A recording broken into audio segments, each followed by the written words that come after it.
Berawal dari kerjaan sampingan, namun semakin lama saya tekuni, makin besar hasilnya. Ini bisa dilihat, dapat $1.000, dapat $500, dapat $1.900. Ini aja udah hampir 30 jutaan kalau dirupiahkan. Kemudian $1.000, dan 4 kontrak ini aja sudah sekitar $5.000 teman-teman.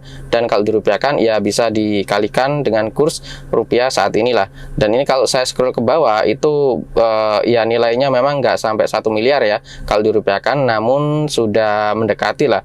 Nah, ini ada yang 4.300 teman-teman, ada juga yang $5.000. Dan di video ini saya akan membuat tutorial step by step bagaimana cara membangun usaha sendiri dengan menggunakan fasilitas internet sebagai jalurnya dan menggunakan skill kita sebagai potensial untuk menghasilkan income. Namun di awal ya kalau saya pribadi selalu menganggap sebagai sampingan ya. Namun kalau sudah besar, hasilnya udah tinggi banget, itu bisa dijadikan kerjaan utama. Setidaknya ya dapat 20 klien ke atas lah, itu bisa dijadikan kerjaan utama. Misal satu klien $100 setiap bulan, maka 20 klien $2.000 ya. Dan itu sudah 30 juta lebih teman-teman. Ini satu klien ada yang $1.500 dari Roxas Leather. Aduh, itu tadi ke scroll ke atas. Nah, ini bisa dilihat lah. Yang jelas dari hasil ini saya bisa membeli kendaraan pertama saya, Mercedes-Benz C-Class ya. Dan setidaknya di tutorial ini teman-teman bisa melihat step by step bagaimana cara membangun usaha cuma dengan internet aja dan skill sebagai basis untuk mengembangkan income yang bisa kita dapatkan. Maksudnya potensial income ya, karena setiap skill memiliki potensial sendiri-sendiri teman-teman. Dan yang saya tunjukin barusan itu adalah hasil dari satu akun saya yang random ya. Maksudnya itu ada yang besar, ada yang kecil untuk income-nya. Dan saya punya 3 akun, minimal itu harus punya 3 akun teman-teman. Satu akun untuk market yang kecil, maksudnya klien-klien yang memang budgetnya itu ya mungkin di bawah $100 ya. Dan ada yang sedang dan ada yang tinggi. Yang barusan itu yang random, pertama kali saya bikin akun dan itu adalah hasilnya. Tapi setelah berjalannya waktu saya jadi tahu kalau klien itu ada yang besar, ada yang sedang, ada yang kecil, jadi tidak melulu membayar dengan nilai yang tinggi. Jadi di situ saya pecah jadi 3 bagian teman-teman. Dan yang kelebihannya waktu saya tidak mampu ngerjain itu saya alihkan ke agensi saya. Jadi meskipun online kita tetap bisa membuat sebuah agensi ya. Jadi di situ bisa merekrut orang atau freelancer yang kita kasih kerjaan dari kontrak yang kita dapatkan. Oke, bagaimana step by stepnya untuk awal? Jadi teman-teman bisa melihat bagaimana prosesnya. Jadi di awal kita harus membuat akun terlebih dahulu ya teman-teman. Jadi di sini ada beberapa opsional. Jadi di sini bisa dilihat ada Upwork, kemudian People Per Hour ya. Ini untuk situsnya bisa dilihat fokus. Nah, kemudian yang ketiga ini ada freelancer.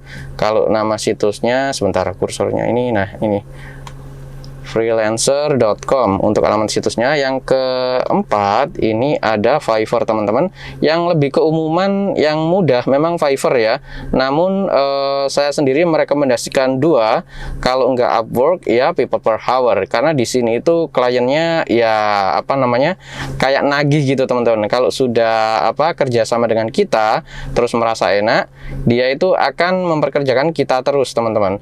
Jadi enaknya di situ ya. Jadi bisa jadi klien tetap gitu. Kalau di Fiverr ini ya bisa kayak gitu juga sih. Namun sepengalaman saya pribadi itu ya karena nilainya kecil, setiap projectnya itu minimal kan $5 ya di Fiverr ini.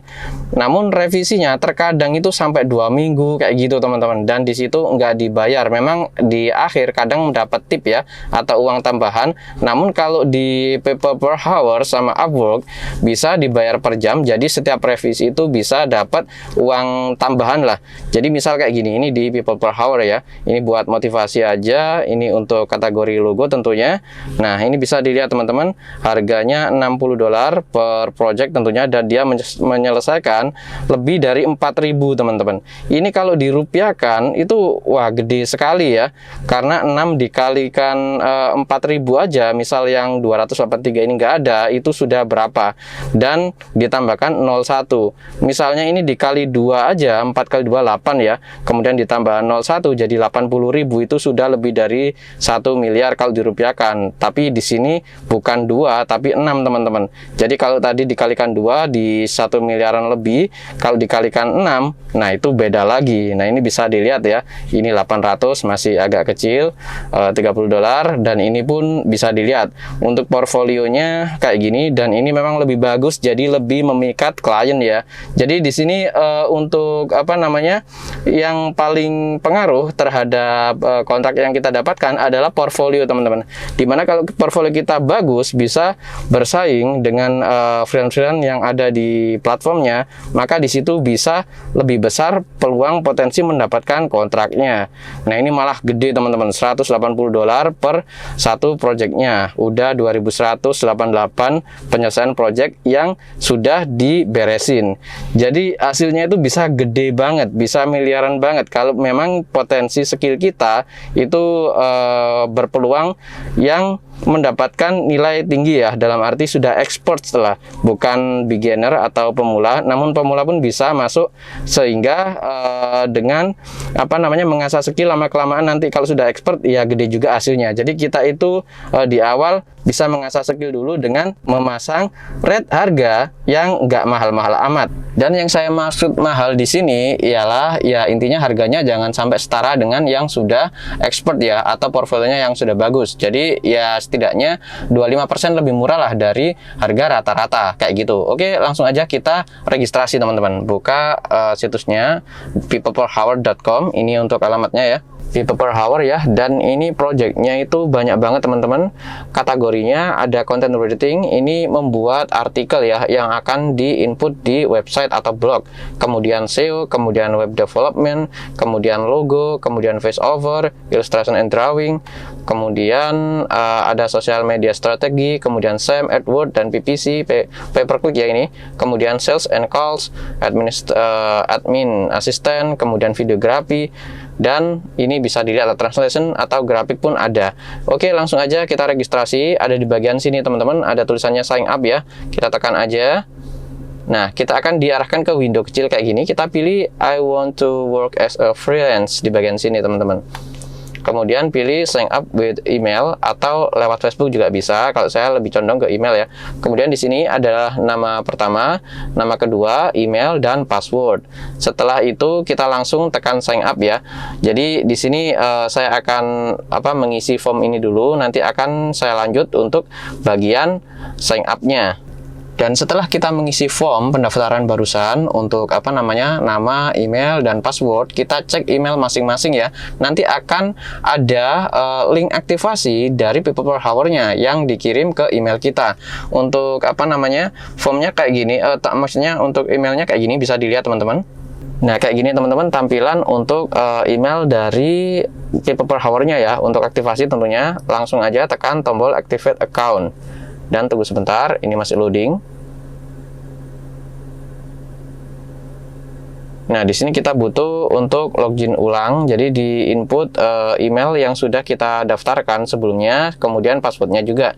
Jadi di sini kita sudah menverifikasi akun kita, namun kita belum mengisi profil kita. Jadi di sini saya akan isi terlebih dahulu, saya akan login ya, nanti akan saya lanjut lagi.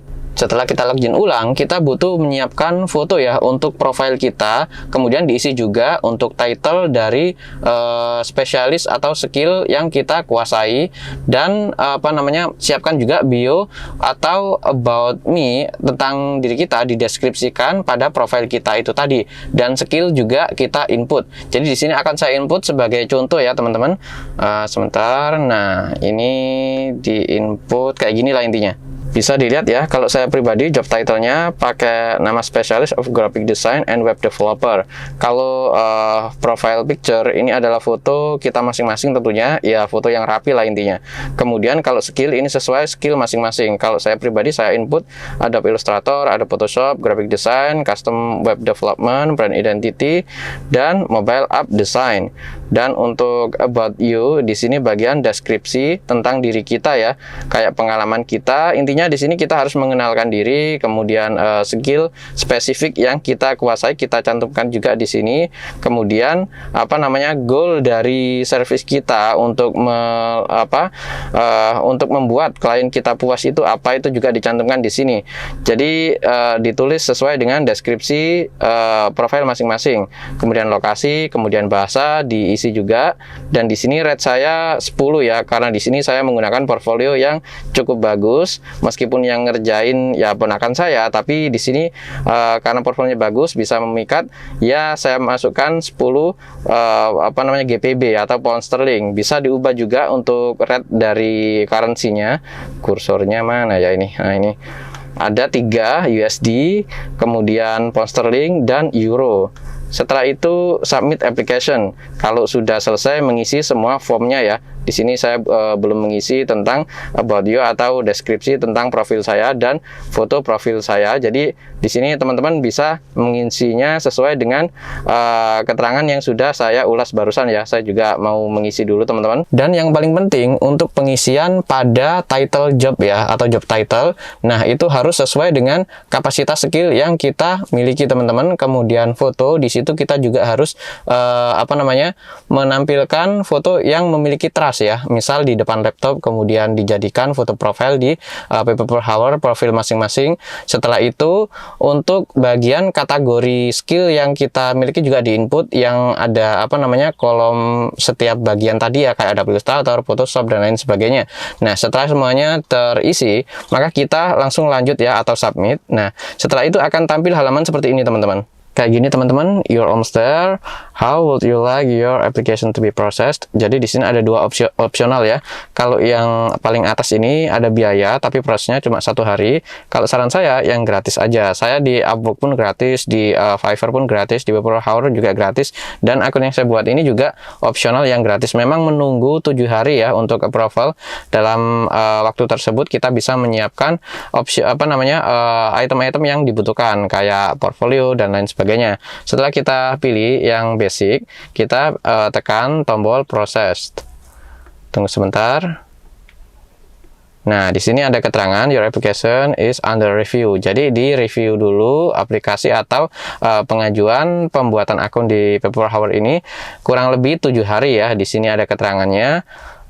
Jadi di sini tutorialnya mungkin sampai sini. Nanti di part kedua saya akan buat tutorial bagaimana cara membuat portfolio. Jadi sebenarnya portfolio adalah gambaran dari skill masing-masing atau penilaian dari klien atau calon klien kita saat melihat portfolio kita adalah sebagai seberapa expert pemilik portfolio tersebut. Jadi portfolio adalah kebalikan dari gambaran seberapa ahli sebuah freelancer atau profesional dalam memiliki kualitas yang akan dijadikan acuan untuk memberikan layanan ke klien. Seperti itu ya gambarannya. Oke teman-teman, mungkin segini dulu untuk video kali ini.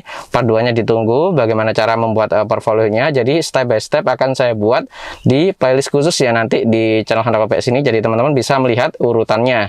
Jadi bisa dicari nggak acak gitu. Jadi lebih mudah dalam mempelajari. Oke, sekian, terima kasih telah menonton. Jangan lupa tekan like untuk video saya ini dan subscribe channel Handoko PS sehingga teman-teman bisa mendapatkan video-video baru setiap kali saya mempublikasikan video baru di channel Handoko PS ini. Oke, sekian, terima kasih telah menonton dan sampai jumpa di video part kedua.